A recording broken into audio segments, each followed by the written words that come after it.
வெளியில் பேக்கெட்டில் வாங்குகிறோம். ஒரு நிமிஷம் யோசிச்சு பாருங்கள், அந்த பேக்கெட்டில் வெளியில் வாங்கும்போது அது கெட்டு போகக்கூடாது உணவுப் பொருட்கள் அப்படின்றதுக்காக கண்டிப்பாக பூச்சி மருந்து கலக்கத்தான் செய்வாங்க. அதுவும் இல்லாமல் அது எப்படி குவாலிட்டியாக இருக்கா என்ன ஏதுன்னு எதுவுமே தெரியாது. வெளியில் பேக்கெட்டில் வாங்கி நம்ம ரொம்ப ஈஸியாக யூஸ் பண்ணிடுறோம். ஸோ நம்ம வந்து ஹவுஸ் ஒய்ஃபாக இருக்கோம் அப்படிங்கிற பட்சத்தில் இது எல்லாமே வீட்டில் அரைச்சி வச்சுக்கிடலாம்.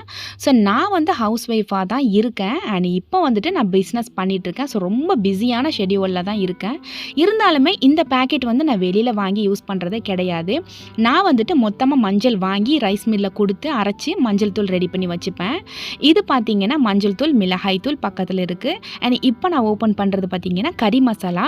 நம்ம நான்வெஜ் ஐட்டம் எல்லாத்துக்குமே சேர்த்து போடுவோம். கறி மசாலா, ஜீரகம், பெருஞ்சீரகம், மிளகு, கசகசா இது எல்லாமே சேர்த்து நம்ம வந்து மிக்சியில் போட்டு இல்லைனா கிரைண்டரில் போட்டு அரைச்சி ஃப்ரீசரில் வச்சு யூஸ் பண்ணுவோம். நான் அந்த மாதிரி யூஸ் பண்ண மாட்டேன். இது எல்லாமே சேர்த்துட்டு கொஞ்சமாக பாதாம், முந்திரி, பிஸ்தா